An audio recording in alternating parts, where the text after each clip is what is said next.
Okay, I'm going to start my speech in 3, 2, 1. Okay, where does brutalist architecture come from? Where does it stem from? Why is it here? And what do we use it for? Brutalist architecture stems from a socialist response to classical architecture. Look at the Houses of Parliament, look at Versailles, look at these big classical architectures where outward appearance is prioritized. Outward appearance is what mattered, outward appearance is what people cared about, and it was where the costs came from. And so there were two main reasons that opening government are going to win this debate. A, costs. B, social messaging. First of all, by supporting brutalism, we are supporting its efficacy as a cheap form of architecture that allows mass building of houses and government developments on a scale that prior to this were ineffective and didn't actually work. Why is this the case? Well, let's think about it for a second. When you look at brutalist architecture, what is involved? What are the material elements? Well, you have concrete, you have timber, you have steel, you are unpainted, and you do not need deep architectural knowledge to actually put all of these things together. What does this mean? This means it's incredibly cheap to actually make. You basically you're making your reinforced concrete, making it into blocks. This looks into a few different things. A, you get into council houses, you get sort of the council house building that comes from this, and then you also get the element when it comes from the monochromatic ideas, which is that basically when it's really cost effective, you're able to build on more of a mass scale because you get the economies of scale where you have to buy lots of these materials that are all single materials. You do not need to get as many builders who need all of the knowledge to sort of, okay, let's do this fine architecture and like how to build this Victorian house. You do not need as many bricklayers. You do not need as many people who need all of the institutional knowledge to actually build a lot of these kind of classical architectural houses. And what you're able to do is you're able to build a lot more effectively. What does this actually mean on the ground practically? First of all, you get lots of people where the government actually pushes out council houses, so you get a lot more people in houses that actually work. Why is this actually just better? When you're able to cut costs on looks, you're able to put those actual costs into things that people actually need. For example, plumbing, for example, electricity, for example, infrastructure. All of these things are costs that would have been cut if you maintained classical architecture prior to brutalism's expansion. Before brutalism, you'd have to rely on actual infrastructure, such as you wouldn't have as adequate infrastructure because when you focus on looks, you have to cut costs elsewhere. Where do you cut these costs? Well, you cut the costs on the little things, the things that people don't care about, the plug sockets in the wrong places, the fact that the plumbing probably isn't as well maintained, the lead pipes don't get taken away as quickly. All of these sorts of things are where you try to cut costs when it comes to looks. The looks then take over and get prioritized more. Okay, so coming on to costs as well, when it comes to like looking and just looks in general. When it's monochromatic, obviously you do not need to paint, you do not need the designers, but also you can still make it really interesting. You can still make brutalist architecture interesting in a few different ways. First of all, you can actually have it where brutalists do not focus on the outside, but if you look at the Barbican Centre, it's the interior that matters. It's actually the interior of brutalist architecture where they play with light, they play with sort of how light bounces off of the walls, and how when you're walking down, you have the large glass panes that allow lots of natural light to flood in. You don't need to focus on monochromatic lighting as such like we have in this room, but you can actually allow for large panels of glass that allow lots of natural light to flood in. It makes you feel generally quite good. If you're a student studying in a brutalist architecture, you do not have your like prison light that's above you when you're working. You actually have something that's really nice, which is large panes of glass that kind of flood in, which you can see in the University of East Anglia if you go to the pyramid centres. You see how all of the student flat accommodation has lots of large panels of glass that allow you to actually experience nicer experiences. I just have a nice experience. So brutalist architecture actually has a lot of practical benefits as well. This also kind of continues with sort of relaxed settings. When you're walking through brutalist architecture, you're not having to sort of work your way through poorly designed buildings like the Houses of Parliament. Look how all of the Houses of Parliament, if you look at its actual architectural floor plan, it's actually so shit. I'm sorry. All of the buildings, all of the rooms are just small, all of the rooms are compact, all of the rooms do not actually have adequate walkways, adequate abilities. Brutalist architecture is focused on the practical implications of I can get from A to B really easily, I know how to do X, Y, and Z, and this is really important. You also get the expansion of eco-brutalism, which stems from brutalist architecture. What is eco-brutalism? Eco-brutalism is the Barbican Centre where you contrast the monochromatic concrete and the monochromatic brick with moving water, with green colors with natural eco like benefits and environmental benefits. So you push environmental social messaging.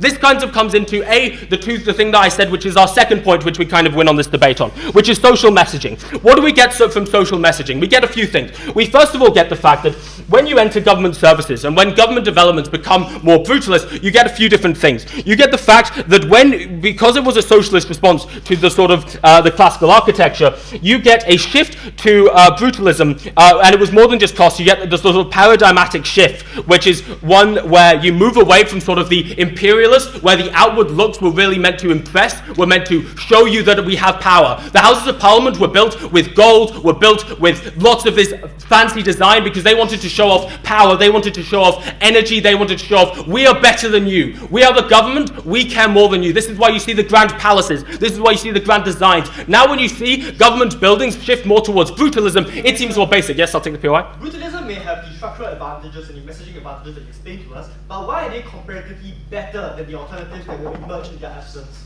Yes, okay, so comparatively better, I've explained when it comes to the actual, specifically when it comes to like cost-effective-wise, I've explained comparatively better already. When it comes to social messaging specifically, what I'm going to discuss is comparatively, without having the sort of almost oppressive, sort of focused on the outward design, focused on the imperialist design, what you get is you get a more encouraging and getting more approachable sort of government. You get a government who's living and has structures that you can walk into, and this is like my flat. This is like my council flat. This is relatable. I understand this. I understand when I see a government building in Aberdeen that is built in a brutalist architecture way, I do not have this sort of othering. I do not have the, I am better than you as government because I have all of the fancy buildings. I have the nice designs. I have the columns. I have the pillars. And I actually can come into and I can walk into a brutalist architecture and I do not have that sort of feeling of oppression, The reason this is the real comparative here, which is as the average individual, as the average person walking into a room, walking into a building, walking into something that is brutalist, what do I care about? You know what? I care about seeing something that I understand, I want, and I want to sort of feel like I can relate somewhat to the government. And what we see when we see the shift to sort of populism, shift to sort of othering, we see that gets just paralleled when it comes to brutalist versus classical architecture. This is why opening government win this debate. This is why you should support brutalism.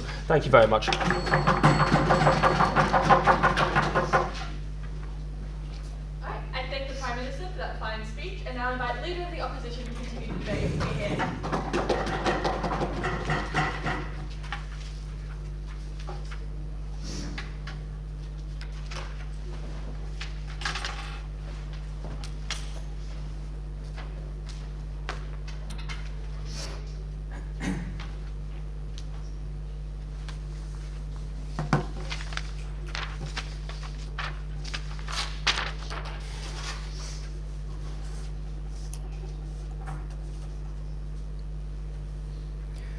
Where did brutalism emerge? It was in two areas of society.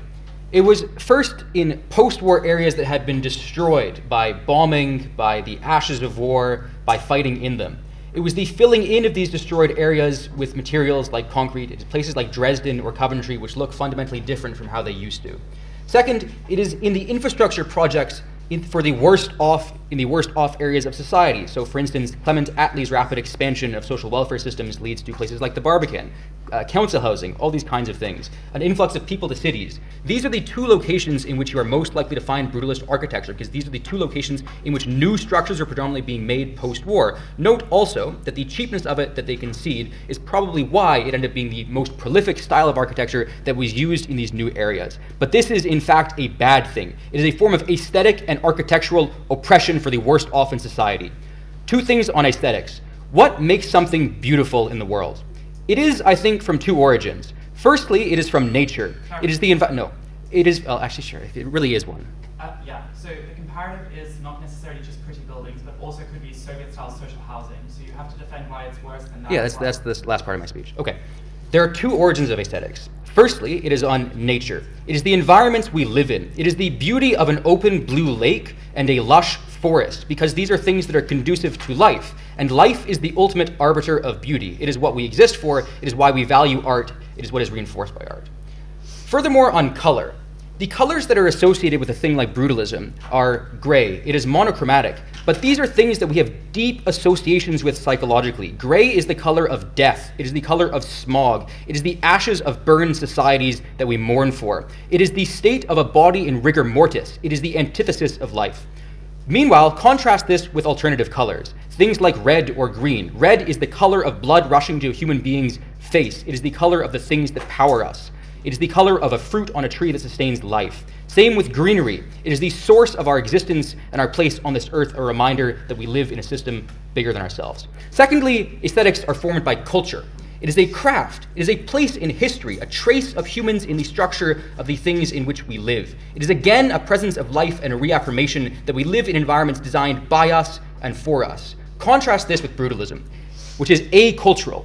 It originated not in culture, but in theory, in architects post-war that wanted to express a message that they talk about. But the message they expressed was a bad one. It was international architects like I.M. Pei and Frank Lloyd Wright, who are not part of any specific cultural background, who see themselves as outside of it and in fact superior to it, which means you are deprived of your cultural history. You see these things associated not with your culture and your people and your life, but with the Industrial Revolution and the removal of your life, with military, with the genocidal structures of camps, of concrete jungles in which people were killed.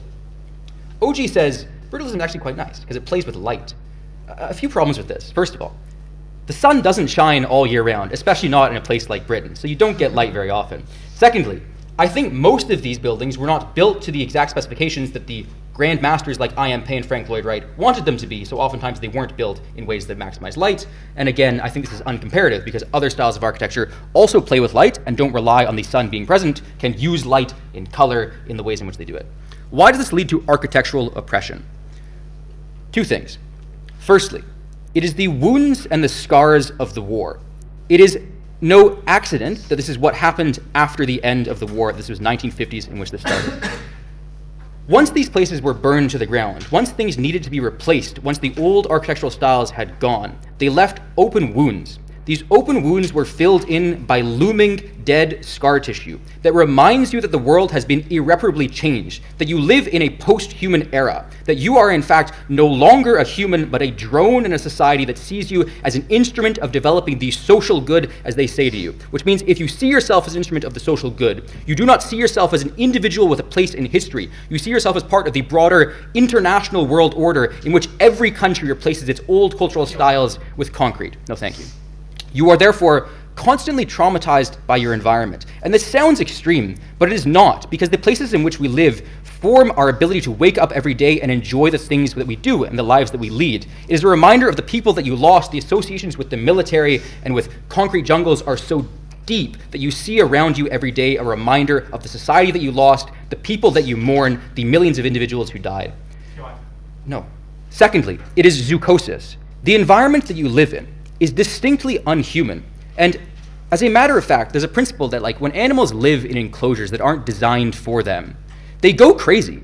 And human beings are, in fact, at the end of the day, still animals. We have not evolved past how we were 10,000 years ago, 20,000 years ago. We didn't have these kind of massive buildings that we lived in today. We still feel a kind of yearning for a natural environment. So to every single day wake up without greenery, work in a place without greenery, and note this is particularly where the individuals who move to new cities and who are living in places like council flats, who already face deep and structural oppression, again are doubly oppressed by living in an environment which is not their own. They face a form of zoochosis, they face depression, they face all these things as a result of it. Let's fill in the comparative. What are you likely to rely on our side of the house? Probably it is cultural styles. Why is this? There are an abundance of local architects available. They didn't die just because I.M. Pei and Frank Lloyd Wright got a few articles published. They still exist and they still have the knowledge to do it. The other materials that you might use are in fact widely available and are likely to be used because they are both cheap and desired by the individuals. So even if you don't buy my aesthetic reasoning as to why this is ugly, most of us as an empirical fact find it ugly. We all looked at those slides and groaned, didn't we? Right? So I think that as a matter of fact, people would rather use alternative materials. So you're probably likely to get things like bricks and timber, things that have cultural meaning and have been used forever. The incorporation of greenery is also likely too, because a tree probably doesn't cost that much money. It grows itself, right?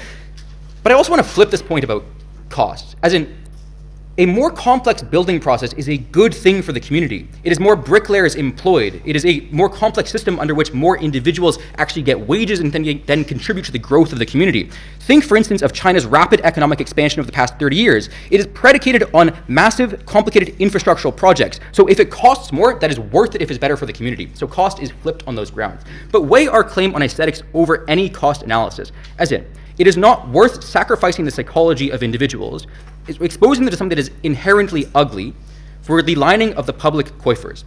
We are willing to pay to live in a society that maximizes the well-being of individuals, even in these smallest areas. These things that seem small and insignificant to us are the things that define how an individual feels when they go to work every single day of their lives, the environments they spend every single moment of their lives in. The predominance of this makes it the case that individuals felt worse because of it. The alternative is something that is better for the economy, better for the psychology, and is likely.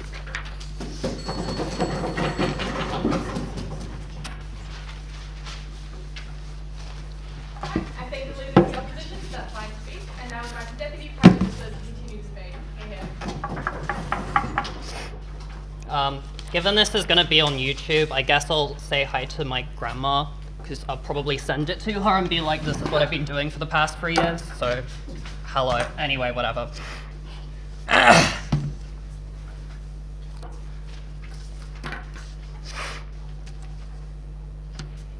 Okay. 3, 2, 1, go. I think opening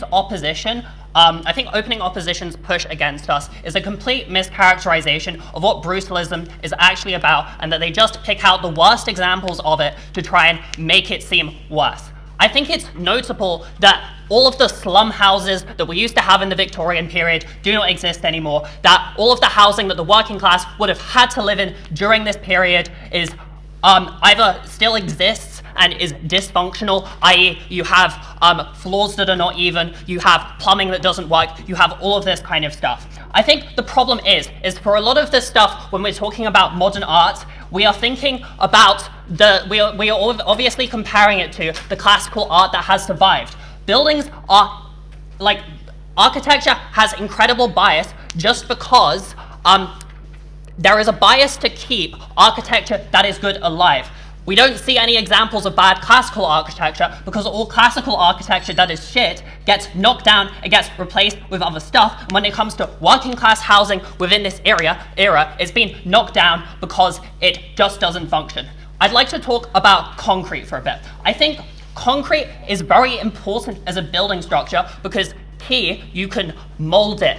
And is also incredibly strong and incredibly cheap. This is really important because when you are building houses, what you want is you want your floors to be straight, you want your ceilings to be straight, you want to put in electricity and plumbing and all this kind of stuff through it. When you are building out of molded concrete, this is a much easier process.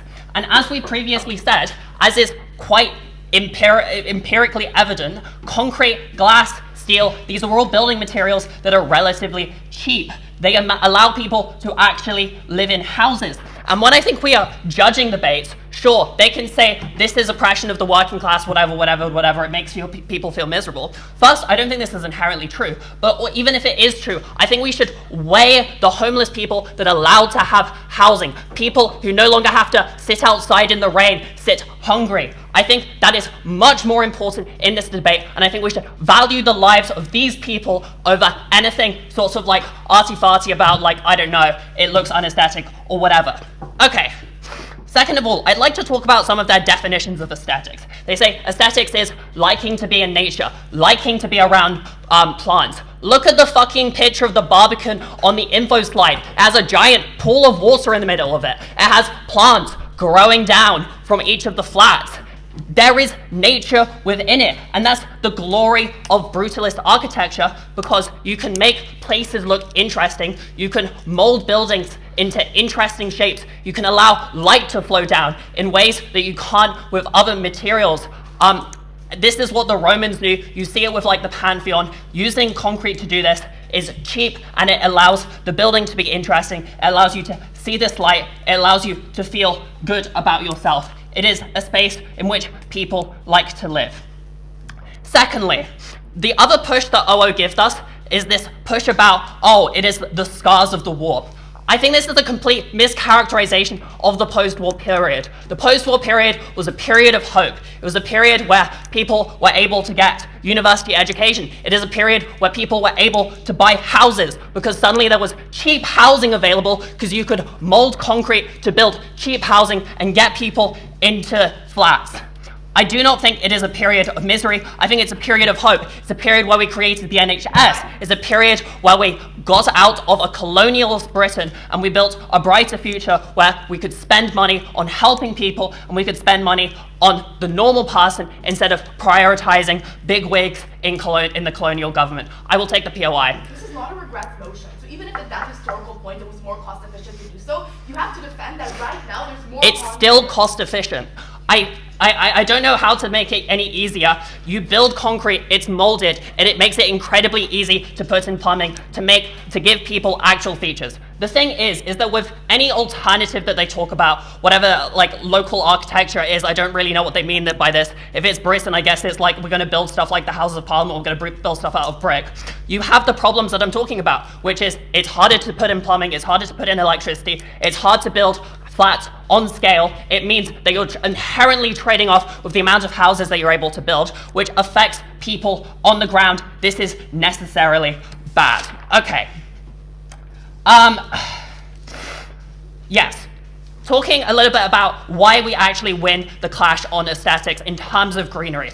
At the point in which you're building these local houses, when you're building with brick or wood or whatever, instead of with concrete and steel, what you're inherently able to do is you're able to build taller buildings. Think about London. You're able to build tall brutalist buildings like the Shard because steel is strong and allows you to build really tall buildings. This is really useful to people because it means in cities where prices are increasing massively, you can house more people. And not only this, because you're using less city space, this allows you space to put in plants like trees or to allow like services like, I don't know, like bike racks or like play areas for your kids. This is how brutalism is done. And because you have this area for plants, in contrast to the comparative of like, I don't know, we're building with bricks or whatever, you were able to have green spaces. You were able to look out of your window and be like, oh yeah, there's the playground in the middle. We have a bunch of trees there. I know this. I lived in Dresden. I lived in a Soviet flat. I lived right next to the forest, which is only a 5-minute walk away. And sure, like the building wasn't wonderful, but like in terms of like, it wasn't like, I don't know, fucking Buckingham Palace or something, but it was a house I could live in. I had cheap rent. I could walk to the forest and, you know, be among the trees and stuff like this. I think when OO says that all people inherently like nature, inherently like these water features, and when empirically within the info slide thing, we see that nature is integrated into brutalism, like with the Barbican Center, I think that people are able to make aesthetic brutalism, and I think this is the brutalism that is going to survive and that people are going to look back on and going to appreciate. Yeah. Other thing as well, I think at the point in which you're able to mold concrete, like I've been saying, you're able to do other things with the building that makes it look cool. For instance, you're able to use cool geometric patterns. This is something that you cannot do with building materials with brick, where, you know, you just lay them over one on top of the other. This means you can do much more interesting things with how it looks. You can make it look cool and like spiky and stuff like that. I think that's pretty fire, and I think it's pretty futuristic and signals a better Britain and a better future that we can live in that feels very cool and 70s futuristic and all of this stuff. So thank you. Vote for OG. I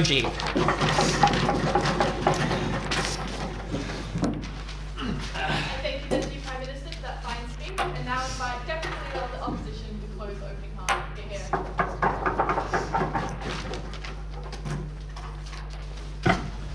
Shout out to Barbican, I lived there.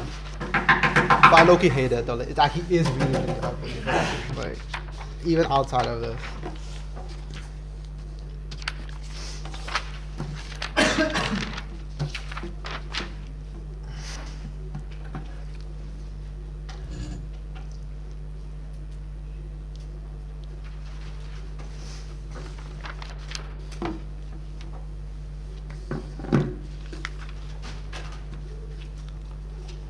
Brutalism is inherently dominating. It's suffocating and it's overwhelming in its presence. this leads there to be two very key impacts on how it negatively affects how individuals view aesthetically and how it overrules and overrides everyone's culture because of the prominence of brutalism. But why is brutalism likely to dominate? OG's already conceded this significantly for us because they gave us a bunch of reasons on why this is comparatively cheaper, right? But I think there are 6 additional reasons for this. First of all, it's easy and risk-free, right? It is universal, ubiquitous, whatever. Secondarily, they agree, it's material cost. Third of all, you don't need to hire individual designers and things like that. Third of all, fourth of all, it's really easy to outsource to individuals because you can just show them an existing image of an existing building and recreate it substantially. The bottom line of this is it's easier to shirk responsibility, to justify that we ought not care and prioritize anything about aesthetics, to construct this in the first place, which leads there to be a city of gray, a homogeneity. What a city looks like is a prison system, which is supercharged by the status quo bias of every other building being this normal one, being this gray cityscape, and we ought to also do the same thing as them, and we also ought to also build a homogeneous brutalist architecture in the first place. But secondarily, even if this is not likely going to dominate and create a large scale like brutalism, this is still going to dominate aesthetically for 2 reasons. First of all, there is a dominance on the angular shapes, on monotonous things, right? If you look at a vast amount of complex patterns on a canvas, right, and there's one gray square there, your attention will predominantly focus significantly onto this specific image. And secondarily, you inherently focus on the disruptive act in and of itself. When you look at a city skyline, with there being a gray box is the attention in which you encapsulate it, right? I want to imagine an art piece being drawn, the most beautiful art piece in the world, maybe. What happens when you smear one line of gray on it? It overshadows literally everything. Now, all you can focus on is the singular line of gray and how it ruins a beautiful cityscape, how it ruins a beautiful painting because it is an ugly box of black, an ugly box of gray. Secondarily, I also just don't think the cost of argument is very well proven and very comparative for 4 additional reasons. The first reason is housing demand is based, housing cost is based on demand. That's why the Chinese costs recently collapsed because nobody was willing to buy housing, right? Because it is based on the demand and the existing constraints of supply. But secondarily, land is the predominant fixed cost. Most of the cost of a housing is the land that is built upon it because it's super profitable. Okay, maybe we don't add paint to it, or maybe we don't carve these tiny lines on the brick. That is so marginal in its cost. And I don't think it's fair for Gov to say, because you save money on the aesthetics, now you build money onto plumbing, you're likely going to just shirk responsibility and take in the money yourself. But these poor, vulnerable people are unable to afford it regardless of things. And third of all, I think even if this is more expensive, we want to value the employment of a wider group of people who otherwise will never be employed in the first place, right? This looks at the material suppliers or more niche materials. This looks at the designers themselves that create an aesthetic, or it looks like the creative architects that want to do this job not because of a stupid brutalist architecture meant for a large amount of people, but because they want self-expression. They want to come up with a colorful thing that makes people feel cathartic, that makes people feel comfortable. This is Finally, I want to purely weigh on the number of people affected on both sides of the house, right? Because they say, okay, maybe there's one more additional plumbing, right? But on our side of the house, it is millions of people who engage with the building on a daily basis, on a visceral basis, on a normal basis, right? Millions of commuters walking to their job, of bikers, or train riders traveling through the city. You focus on the inherent existence of a variety of different aesthetics, but uniquely when there is an existence of brutalism, you always see the goddamn ugly concrete box and you remember it, you hate it, you despise it continuously and continuously. Before I talk a bit about the other things, back half. I've had the great pleasure of going to Aberdeen, and I don't know if you've seen it, but it's incredibly brutalist, but it's not because they wanted to repress people, because they were limited by the materials that they had access to. And everybody in Aberdeen, unfortunately, does love it there, so why is it actually comparative? The problem with this is in most instances of brutalism, it is inherently going to be that there is an option to choose something else, in which that's why people opt into this in the first place, right? If there is no other alternative, we think this is not really comparative in the first place. And also, it is significantly easier to access a large amount of different materials, add graffiti onto the brutalist architect. Now there is aesthetics, now there is symbols, now there's different cultural identities, things like that. And it is unique, and it costs no money because people do it for free, because graffiti artists do it for free, and things like that. But then finally, I want to weigh on both aesthetics and impact. Why is aesthetics likely the most important thing? I think Rob's given you a lot of strong characterizations, but there are 5 reasons for this. First of all, there is a subconscious pleasure with cohesion of a city, of a collective identity, of smoothness when you look through a city skyscape, and you see everything lined up together or cohesive in their own distinct existing identity. Brutalism completely disrupts that. Secondarily, you're biologically prone to nature in general, right? We are fascinated by the complexity of the snowflake. Just look at your table. We're fascinated by the different patterns of this wood that is inherently constructed. This is like, we inherently built this up in the first place. We're inherently fascinated by things like rainbows, where colors are inherently cohesive with each other and communicate different messages and different identities. That's why, like, third of all, there is a huge feeling of entrapment because of the scale and the size of these large constructions, right? Imagine walking into a concrete jungle, a concrete building in and of itself. I think that is and deeply harmful, and it feels harmful. It feels you're walking into a homogeneous jail cell in and of itself. Finally, there is a greater variation, right? The thing is, like, when you walk through the entirety of London, there are different sides of London in terms of some of them are more traditional, some of them are more modern, and some of them are more advanced and different identities and things like that. The problem is, like, because of the subjectivity of agency, even if there's no inherent right or wrong aesthetic, we still win because we want something that is significantly and more cohesive. And fundamentally, brutalism isn't. It's disruptive and it destroys by encapsulating everyone's attention and focusing on this piece of art that is inherently ugly. Finally, onto culture. I have 3 reasons on why we ought also weigh culture importantly. First of all, it is self-expression. It is the construction of identity. It is the act of enjoying your daily life. Singular moments of beautifulness and singular moments of feeling that this represents you. This is a cultural, this is the Great Wall of China representing me as a Chinese individual. This is the Malaysian building that represents me as a Malaysian and things like that. Secondarily, this is a cultural lightning rod. It is a place where buildings are reflections of your community and the collective. It is a place maybe you go together when tourists come in and try to learn about your culture. It is the buildings that they go to. It is the Twin Towers and Petronas you visit, not every other brutalist architecture that is universal and ubiquitous. Finally, it is education, right? It is maintaining your history in times when society is radically changing. It is having a collective thing you see on a normal basis, on a daily basis uniquely. It is the celebration and teaching other people viscerally and accessibly, right? You show them this building, and you tell them and you convey them that this is us and this is what we are. The comparative is a dominant, ubiquitous thing that is ugly and inherently disruptive. Thank you. I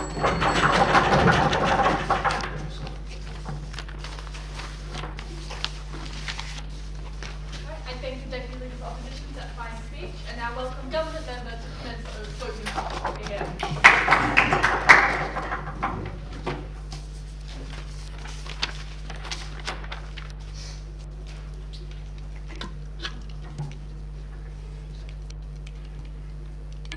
I'm going to be a little bit boring and explain the way the rules of debate work before explaining our case. The second thing I'm going to do is just run a very complicated case, but I do think that it actually meaningfully does win us the debate quite cleanly. But the first thing I'm going to do is quickly explain the way in which this debate works. In a supports debate, you can do one of 2 things. You can either do that thing A is good. This is what open government does. The other thing you can do is that you can explain that the way in which thing A was created is good. So the way in which we opted as governments to focus on brutalism was good because it meant that we could allocate money post-war times when costs were incredibly high and money was incredibly low because we just fought a war is good because it means that that money could have been allocated elsewhere. How we're going to enter the debate then is to explain why the times when it was used, i.e. post-war reconstruction or when social housing was in big demand, it was particularly good, and saved the governments who did this tons of money and gave the people who live and work in these places a sense of dignity that comes with it.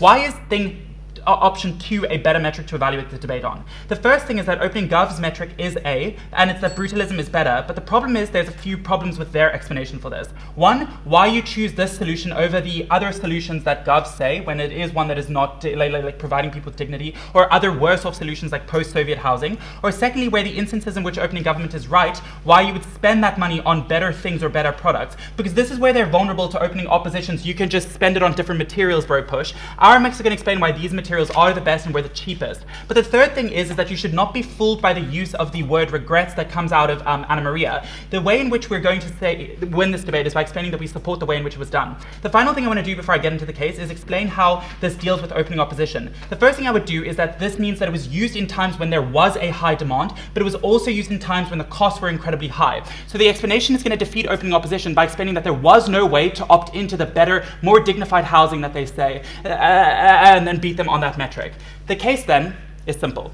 In times when the bodies who were choosing this, the choice meant that they saved a lot of money and that money could be allocated elsewhere. The first thing I want to do is explain why the buildings that oftentimes appear brutalist are chosen to be built by governments or bureaucrats who greenlight these brutalist projects. The first reason is that opening government is right, that you want to save and produce large scales of these projects, so it's oftentimes a cheaper material or a cheaper way to build this.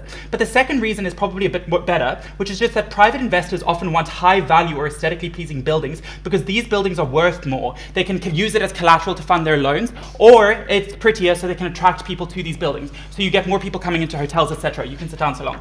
The third thing is, and the final reason is that you as a government official have a very limited budget, but you need to ensure that you use that budget, otherwise it's going to be reduced. But the problem here is that you want to be re-elected, so you want to ensure that the way in which you've used that limited amount of money showcases that you can be incredibly effective. So you pick cheaper materials because it means that you can do more with that money. You pick cheaper styles so that you can do more with that, like spend on better materials as well. The implication of this is just to explain that if budgets are limited and OO can see that this is oppression, then the way in which governments were doing it was one that was focusing on cheapness. Why then are the projects you greenlight cheaper? I'm going to give independent reasons to the burden that opening gov fulfills, so you can still credit this to us independently. The first reason is that there are less architects who enter into these spaces or specialize in brutalist architecture, so they want to charge cheaper prices for the design so that you pick them over flashier architects. This is why the St. Paul's Cathedral was incredibly expensive to build, because Sir Christopher Wren had literally specialized in these types of buildings and it was incredibly flashy and had a huge reputation. This is also true under opening opposition's frame, which is that if everybody's trying to make flashy projects, then that is the thing that's in demand at the time. The second thing is you have a cap on literally what you can charge. Because you're capped on the aesthetic value of it, it is very difficult for you as an architect to charge high amounts for these prices because it's difficult to justify. But the third thing is that the resources that they use are just a lot longer lasting and need less replacement. So for example, you literally need less labor to produce concrete because bricks need to be cut and laid, wood needs to be refined and varnished, glass needs to be melted, and steel needs to be galvanized. This is all incredibly expensive. Now you might be saying, but Josh, the info site says that you use these materials as well. The problem is that they use these materials much less frequently than concrete because it's cheaper because it goes a lot further and it needs a lot less replacement. Why then does this mean that the money you have earned for repairs are likely spent on infrastructure projects and social housing? The first reason is the post-war, like Rob says. The money was oftentimes incredibly limited because they fought a literal war and a lot of it was allocated to trying to be able to defend itself or being offensive things in France or Germany or whatever. But the second thing is that a lot of the money post the war was already being allocated towards repairing or other things like medical care and stuff like that. So here then it meant that when brutalism was opted into, it was chosen because it was lower cost and meant that more money could be allocated elsewhere. I'll explain why it was allocated elsewhere in a second. But the second thing is that opening government says that you could allocate extra money to the things like plumbing or better quality, but they don't explain why you would do that in their side of the house, which means that their claims are already quite uncertain. There are two reasons for this. The first thing is, if you have saved a lot on the infrastructure and you've got that money, you need to spend it, otherwise your budget is reduced by the future governments. So you spend it on really good high quality plumbing to ensure that you use all the money. But the second thing is, and this is a better mech, is that now you don't need to repair these projects as frequently. So you don't need to go in to replace the plumbing because it's really good projects as well. Comparatively on opposition, you spend the money horribly, not just because aesthetics take time, because if opening opposition is right, aesthetics have high demand. Everybody chases them because they look prettier, which means that if more people are chasing them, then you can outbid each other in order to get access to those projects. I'm really sorry, I'm not going to take a POI, but you can reduce my speaks. Why would the money you allocate to social infrastructure project, why then is the money that you save likely allocated to social infrastructure projects in the comparative? The first reason is that because the frame about it being spent in post-war periods is already in line with what governments were doing at that time. So for example, they were trying to allocate it to social housing per opening opposition's concession. This means that you want to allocate it to social welfare because that's in line with the money that you're already spending. But the second thing is that existing supply lines and economies of scale means that you can do so much more with that money. So you want to allocate the money that's being saved to things that you're already spending on because you've got established supply lines and economies of scale. That means that that money goes a lot further. The impacts of this should not be understated in this debate. Firstly, in the times when it was post-war, this literally did just save lives. It meant that we could repair hospitals and ensure that people were being treated in the comparative when they were in the comparison and could be treated when previously these buildings had been damaged, but it also means people have access to housing. But the second lower burden thing is just that maybe now the money could just be allocated to like public services or other funding. And the third and final thing is that for those who live and work in the buildings, the rent may be cheaper per opening gubs case, but the actual owning of a house is a lot cheaper. This means people can enter into the property market because the cost of the house is significantly smaller. But secondly, the cost of running that house is also cheaper. You don't need to replace the plumbing as frequently because you've got good quality products, but it also means that concrete holds heat, so you spend less on spend less on your heating bill because it means that you can turn it on for like 30 minutes instead of an hour, for example. And the simple intuitive reason for this is why you've got 3 heaters in a concrete building here. I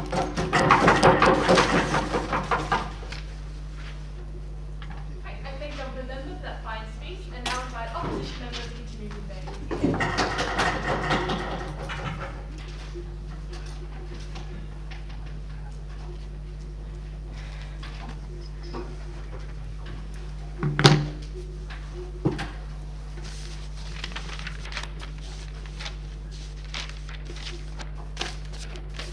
Cool, is the panel ready?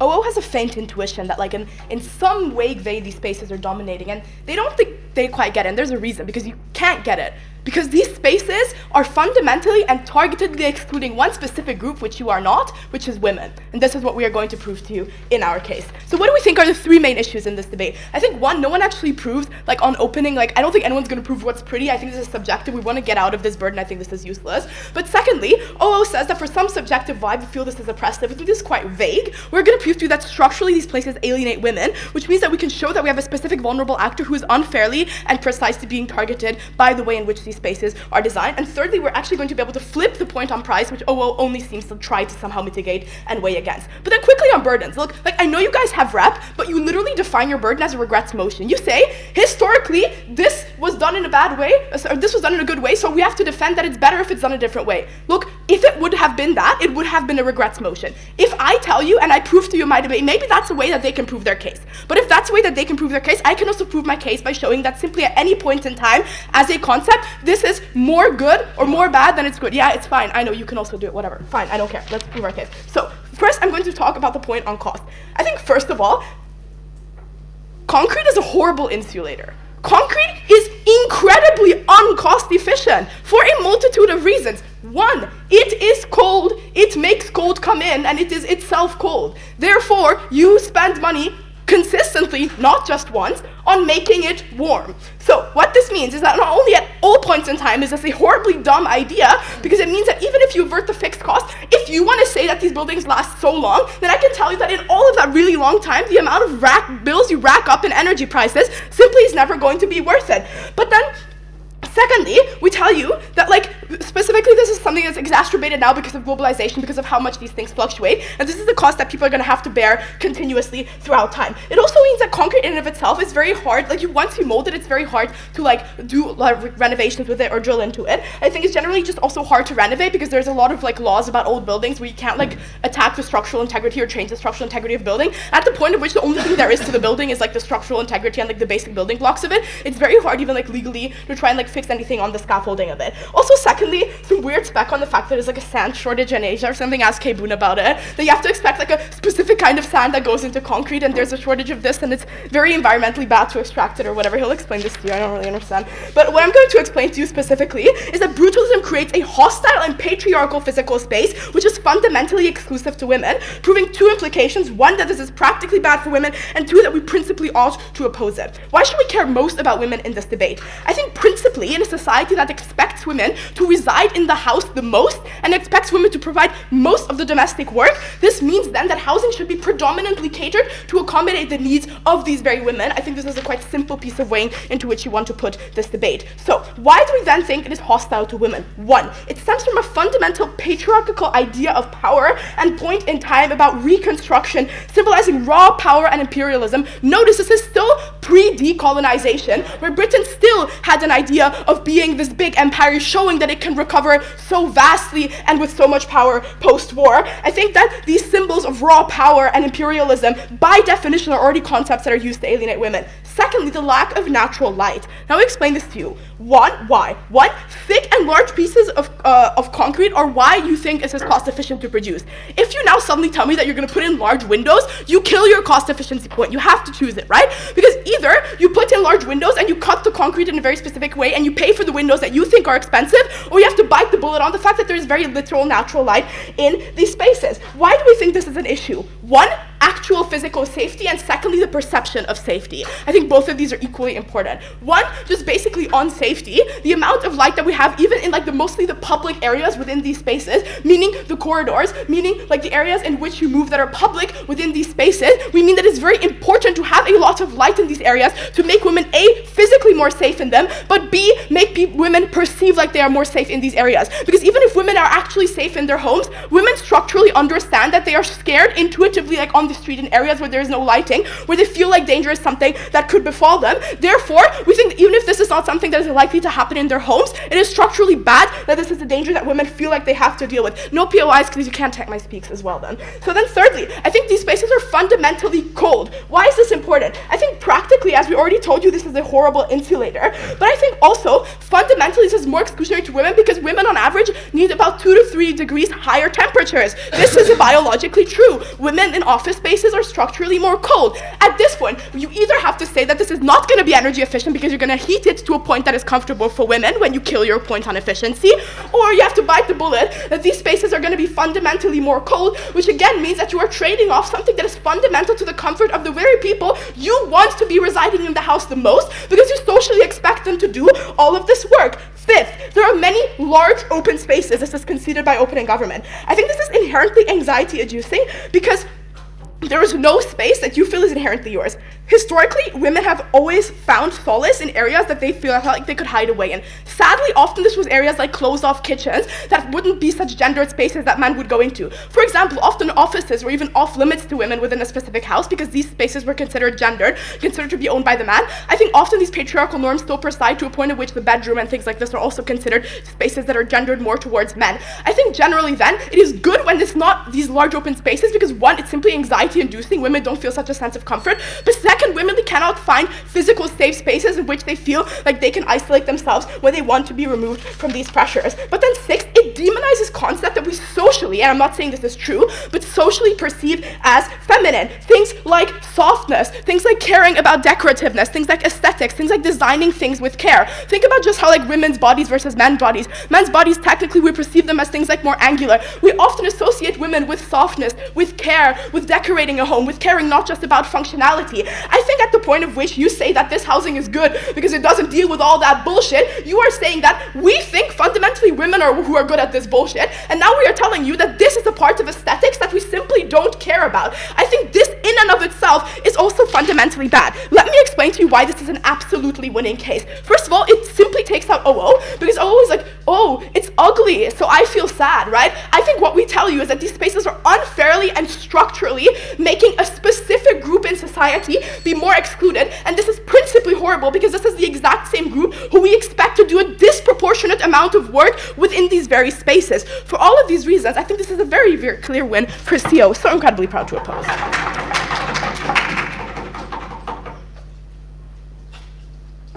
thank the opposition member for that fine speech, and now invite government whip to conclude the government bench. Here.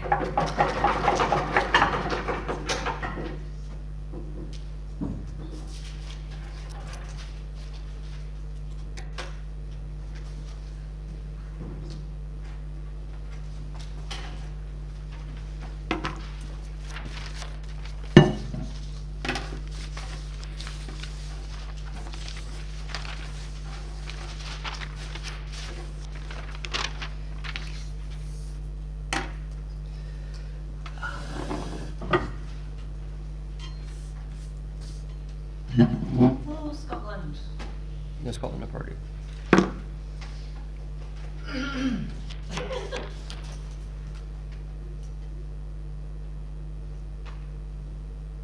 COOGOO, this is going to be a lot of fun.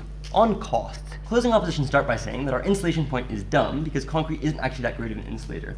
This may be true on a per square inch basis, that might be true, but as they point out, concrete walls are usually really thick, like a meter thick. You're not gonna have a prefab wood structure, which is the likely cheap alternative. It's paper thin. Put yourself in a concrete box, put yourself in a wood box, you'll feel where you're warmer. Definitely it's on our side of the house. So no, even if this is true on an individual basis, absolutely brutalist structures are well insulated. I think we can beat that. Their main case is that it's hostile to women, and they have a lot of analysis here. But notice from the top of their speech, they start by saying that aesthetics ought not be considered in this debate because they are indeed so uncertain. And then they make a bunch of uncertain assertions about the preferences of like women everywhere. I'm unclear if they actually like, for instance, open spaces more than closed spaces. At least that seems arbitrary, or at least different between different people. Let's go through some of the mechanisms themselves. First, that these places tend to be dark. Use street lamps, or have it be overcast anyway, in which case there is no difference here. Next, the things are cold. Alongside the results that I already gave about insulation, you can also A, get a carpet, B, get a space heater, or C, wear a sweater. All three of these things would make you warmer in instances. I'm unclear why we should accrue massive costs in order to get there.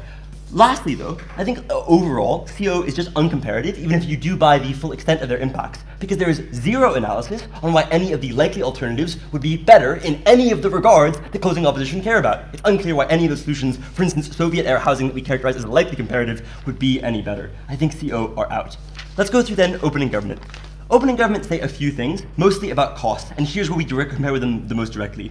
The two things I want to note at the first here are some missing burdens in the OG case that we feel. The first being, why is it that the cost saving that they describe is then funneled to the things that they said that they would like, instead of like lining the coffers, which is what opening opposition says. Here, Josh is the person who actually explains this gap and shows why those cost savings are used in the ways that they need to be because of the individual incentives of like the project managers themselves. But the second part of opening government that's questionable is the comparative burden. So why is it that the alternatives are so much worse in all of these respects? The three mechanisms we get out of opening government in terms of cost are A, you can build at scale. The mass building means you achieve economies of scale. B, that the materials themselves are cheap. And C, that these materials are easy to put together. But probably all of these things would be true with other cheap materials that would be used in place of brutalism. And opening opposition points this out, like wood compounds or prefabs or any of those kind of things are also cheap, would probably be built en masse because they're public housing and are equally easy to put together. So I'm unclear why these things are unique. Even still, let's do some mechanistic weighing about why our material on cost is better than theirs. The main overarching reason here is long-termism, because opening government's mechs are all centered on the creation of the project, whereas we save money throughout the lifetime of brutalist projects, insofar as we prove that they last longer because they're more resilient to natural disasters, there are fewer repairs, and they're more insulated, which reduces utility costs. What does that mean then? It means that first of all, more money is saved over time than in that individual instance, in which case our long-termism is able to win out on just the sheer scale volume, but also because when maintenance costs are low, those savings then flow through to renters, because your monthly rent is lower. Your utility bill shrinks because you don't need to have the heating on as long. It means that you spend less on repairing when things go wrong because it happens more often. That's a much more proximate benefit to people who actually matter, as opposed to the savings of the government, which may or may not flow through to those last things. And then lastly, I think we just explained that the project's lifetime expands on our side of the house, because we house people for decades longer, insofar as we prove that concrete and these types of brutalist projects are much less likely to succumb to floods and natural disasters like that. What does that mean then? It means that opening government, even if they prove costs, to some extent, we massively increase the persuasiveness of the cost being by showing that there's more of it, and also being more resilient to the opening opposition comparative analysis. Lastly, let's talk about opening opposition.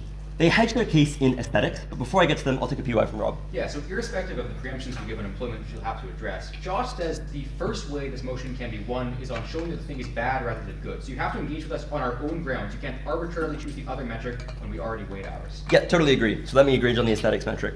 Aesthetics are ultimately a matter of interpretation. To prove this, I have two things. First, note the contradictions in opening opposition's own analysis. For instance, Jay's first mech about why this is so bad is that the cohesion is good and brutalism destroys and disturbs the cohesion of a cityscape. But his fifth mech is that there is a beauty of diverse architecture, the similarity of all brutalist architecture evaporates on. If that's true, clearly these two things are contradictory, and therefore they can't both be true. Similarly, Rob says the aesthetics ought to be defined by nature and a proximity to it. But then, the historical architecture that he glorifies is brick. That doesn't sound very natural to me at all. These contradictions, of course, are not damning to opening opposition. But what they illustrate very clearly is that clearly these matters of aesthetics are subjective, because even in the same breath, we can have different understandings of what they ought to be. But secondly, We think that aesthetics are often formed by what other people think of your aesthetics. And brutalism is lauded as artistic, as elite, as beautiful. That's because there are so many brutalist buildings that are indeed lauded in this way. So the Barbican is in a rich bit of London, the Gordon Eichmann Lecture Theatre in Edinburgh is one of the most award-winning lecture theatres anywhere in the world, and the library at Phillips Exeter Academy, which is the richest prep school in America, is a brutalist crown jewel of the campus in the first place. So because there's these associations with brutalism as indeed beautiful, regardless of whether you believe opening opposition or not, clearly people who are living there have other means to think that the aesthetics are actually good. Lastly, they say that other materials would be used instead that might be similarly cheap. And this is effective against opening government, but not Josh, because these alternative cheap materials aren't actually cheap in the long run, as in the cheap grout between the bricks disintegrates, the cheap wood compounds rot and twist, the soft rock erodes. None of it is well insulated, none of it survives a flood or a storm. Lastly, let's weigh costs versus aesthetics. Here are 3 reasons you ought to believe costs are more important. First, uncertainty. Because aesthetics are simply too subjective, as I've already proven. Clearly, opening government and opening opposition disagree about what's better. I think they both give reasonable reasons about how this works. Clearly, then, we ought to defer to the much more significant and clear and certain impact, which is the extra £100 a month that someone pays for a non-brutalist building. Note here also that the people who like brutalism are the ones who are most likely to choose to live there, insofar there are lots of places in the outskirts of London, for instance, that you could live. So even though this is subjective, the people who are choosing to live in the brutalist outcrops are probably the ones who don't mind brutalism nearly as much. But second, on proximity. As is explained, indeed, by opening opposition, it is generally poor people in underfunded areas that are living in these places. Those are the people that would rather have an extra £50 off of rent as opposed to the beauty they described. Those are the people for which money matters most. Lastly, and I think most fun, is reversibility. If you don't like how your flat looks, if you don't enjoy the aesthetics, you can always do things like spend money on a beautiful interior or a good entry mat or any sort of other things to improve the aesthetic experience of your flat. You can't do the reverse. As in, if you do not care about aesthetics whatsoever, you can't undo the aesthetics to get more money off of your rent. Insofar as that's the case, you can solve the aesthetics problem in other ways, but you can't solve the cost problems in other ways. I think this debate, even if it sounds complicated, is ultimately pretty simple. Is the rent higher? Is the rent less? We mean that lots of people who need rent to be lower actually have it lowered. And for those reasons, I think it's pretty clear opposing government.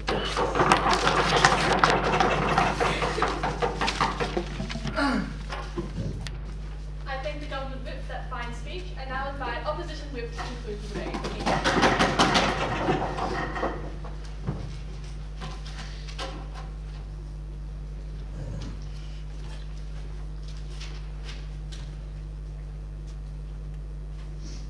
Before I start, I want to point out that the World's Manual says you can penalize POIs not just by reducing peaks, but by flipping close calls. That also hurts I also you. didn't take what you done. I don't plan to make it a close call. Nah, I'm just fibbing.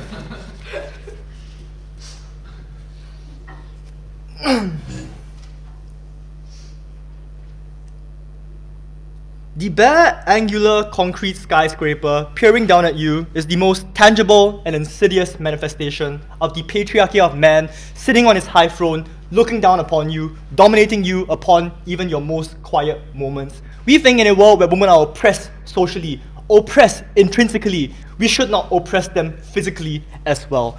But before that, I want to talk about sand. So, Anna Maria explains to you that concrete creates many inefficiencies. Their only response here is that you can make the concrete thicker and stuff like that. But Anna Maria explains to me that concrete has a lack of air pockets in between this concrete, so even if you make it thicker, it's not very good at insulating because they don't have the air pockets. And this is how down jackets work, for example. And so I think this point still stands to an extent. But I'm gonna dump some insane Singaporean spec right now, which is that in Singapore we do a lot of land reclamation, and that requires us to import a lot of sand. But this sand is running out, and we're actually getting a lot of shit for importing all this sand, because many places in Asia are getting their habitats destroyed when you have to excavate that sand and destroy entire landscapes to pull a very specific sand out of pristine natural environments. This means that sand is running out, is going to run out in the future. This creates cost pressures in 3 ways, and this is all responsive, by the way, so you should credit this. First of all, it just means less supply, and when the supply goes up, demand goes up, it just becomes more expensive, right? But second thing is that many countries are already imposing export restrictions because they're destroying habitats and are making people unhappy. As a result of these import restrictions, it's harder to obtain sand, and you obtain smaller quantities of sand. That makes it expensive as well. And again, you cannot make concrete without sand. But the third reason as to why sand becomes more expensive is because you need to import from countries further away. Because as countries close to your proximity run out of sand, you have to import from even further away. But because sand is a very voluminous material, it takes a lot of money to ship it. And so that sand becomes incredibly expensive as well. These are 3 structural reasons why sand becomes extremely expensive. I'm like Anakin Skywalkering my way through this right now. I want to note here again again that the motion is this house supports and not this house regrets. We think that perhaps in the past, like brutalist architecture may have been a good thing, but the problem now is that because brutalist architecture has been ossified, design houses and supply chains have been focused on creating brutalist architecture, and it makes it hard to access other alternative forms of architecture in the future are more costly, even if those forms of architecture become more cost efficient in the future as the cost of sand surges.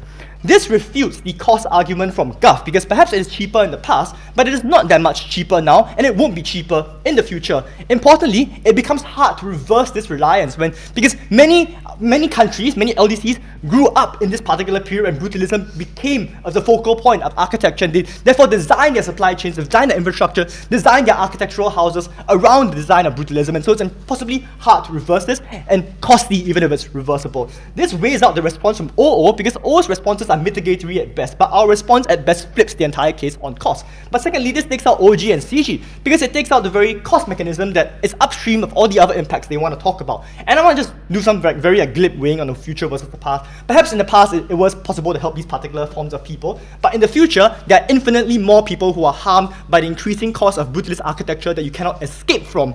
And these people often accrue in less developed countries that are not Britain, for example. You ought to rate these people particularly highly. No. I want to talk then now about the physical ossification of patriarchy through these forms of architecture.